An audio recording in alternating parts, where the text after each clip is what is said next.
Hello everyone, this is Erik, the Asian movie enthusiast, and these are 10 romantic comedy films from South Korea that you should watch. Let's do it. Couples from 2011. This ingenious film has a creative storytelling structure, replaying scenes from different perspectives to reveal previously hidden events, and applies it to twist the romantic comedy genre in glorious fashion. The screenplay here is incredibly sharp, with a number of surprises and impressive sequences. The plot revolves around the following. Number 1, a tea shop owner who meets a cute traffic cop during a bank robbery. Number 2, a private eye who agrees to look for the tea shop owner's missing fiancé. And number 3, a gangster with a suitcase full of money. Now this is a rom-com in the most pleasant way possible, with comedy that consists of everyday humor and not much wackiness. The cast is solid all around, but Seung-ryong is fantastic as a conniving, money-hungry girlfriend. Now, this is possibly the greatest romantic comedy I've ever seen. It's so good, it transcends the genre. Even if you hate rom-coms, you need to check this one out. My Sassy Girl, 2001. Yes, this one is quite legendary. A college student befriends a girl with some psychological problems, and what results is a series of hilarious scenarios, including the subway line crossing contest and the high school uniform night. This film has an excellent blend of humor and serious moments that provide a lot of character development and romance. In addition, this takes on some strong topics concerning love, thus painting a very charming and emotionally impactful picture that stays with the viewer long after the final credits roll. There are a lot of little details that add depth and meaning in this film, and the leads have great chemistry. Ji-hyun is particularly excellent in this. So all in all, this is a fantastic experience by director Ji-hyun, a juggernaut of the genre. I'm a Cyborg, but that's okay, 2006. Su-jeong, who gives a fantastic performance, is a mental patient who thinks she's a cyborg in this outrageous film by Chan-wook, yes, the director of Oldboy. She develops a relationship with another patient who thinks he can steal anything, including people's personality traits. Now, what follows is one of the more outlandish romantic comedies in existence. Fortunately, the characters do not simply act crazy for the sake of acting crazy. The storyline is quite detailed in its building relationships between different character delusions. The script is surprisingly thought-provoking, demanding that the viewer pay attention to the many details. Cinematography and use of color are eye-popping, providing a fantasy-like feel during certain scenes. And the film in general bleeds creativity on a minute-by-minute basis. The showstopper is when the lead character loses her sympathy, and you'll know when that happens. This is a romantic comedy with a slight edge to it. Very creative stuff. Crush and Blush, 2008. An oddball female teacher and a teen schoolgirl scheme to take down her father's potential mistress.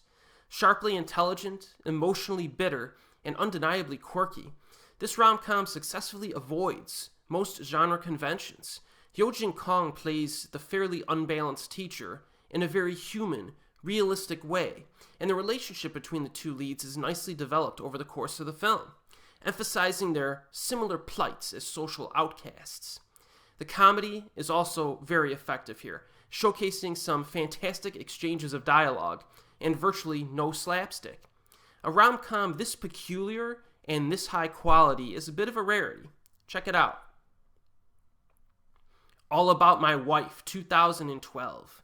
Growing tired of his nagging, pessimistic wife, a man hires a suave ladies' man to seduce her in an attempt to justify a divorce. So all three leads contribute great performances.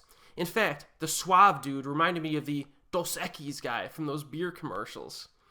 The humor is top-notch, but is assisted with compelling character development and romantic conflict. This couple has their problems, some of which are caused by the staleness of their 7-year marriage. But all the blame is not placed solely on the wife's shoulders because you eventually see things from her perspective over time. So near the beginning of the film, you actually want to see these two get divorced because they're so incompatible, but by the end of the film, you really want to see them stay together. And that, my friends, is good script writing. Too Beautiful to Lie, 2004.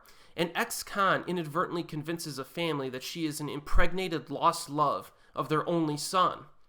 The script starts off with a very intelligent, original premise that's driven by misunderstandings as well as deception. But gradually it becomes a little bit more commonplace as a genre film. But still, there's a lot to like about this movie, the most obvious of which is Ha-neul Kim's very fine performance. This is definitely one to seek out. It's more of a traditional romantic comedy, but it works very well. Art Museum by the Zoo, 1998. After a series of unexpected events, a man and woman must endure living together for 10 days, despite being total strangers with completely different personalities. So the events are usually portrayed in a very realistic and quirky fashion here, focusing on the characters' living habits and personality traits. The low-key nature of the story is refreshing and contributes to a consistent mood. The acting is standout good, and some general deliberations on love are contemplated. An all-around solid romantic comedy that is a Korean gem from the 1990s. How to Use Guys with Secret Tips. An assistant director, this is from 2013, sorry. An assistant director for commercials pays big money for a man manual video that supposedly helps awkward girls deal with guys in both romance and business. So Seung Lee is an outstanding actress.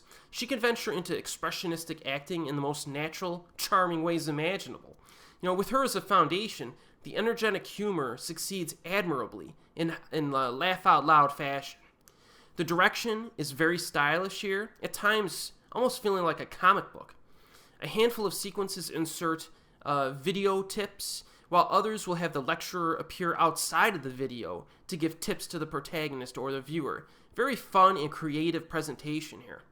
This film moves at a blistering pace and will have the viewer a perpetual smile on the viewer's face. What a Man Wants, 2018. A philandering cab driver makes a profound impression on his brother-in-law, who decides to cheat on his wife with a hot and steamy woman. Now, the male leads actively cheat on their wives, which is certainly pretty edgy for a rom-com, but it works here because of the character development and interaction. There are a few sex scenes here and there, but they are mostly played for laughs, and they work. There are some legitimately hilarious moments in this, and all four leads give really good performances. This just feels a bit different from a typical genre film. My Love, My Bride, 2014. Mere months after getting married, a newlywed couple begin to bicker and grow irritated with their relationship. Now, this film is very laid back and realistic as it relies on everyday events instead of wacky stuff. It does a particularly good job at showing the staleness of their marriage. The tone here is serious enough to establish dramatic weight, but there's still enough significant infusions of humor present to justify its classification as a romantic comedy. Min Ah-shin and Jun Suk-cho are really good in this. This is another very enjoyable film that has events that flow very well together. It's properly written. So there you have it. 10 Korean romantic comedies for you to watch. The titles for these films are all listed in the description box below, in case you missed them. This genre has received a lot of hate over the years, due mostly to the plethora of low-quality stuff that has been churned out of Hollywood over the past few decades. But if you give the aforementioned films from South Korea a shot, you may eventually warm up to these kind of films, or maybe even become a fan. And that's exactly what happened to me. And as always, I'll see you next time.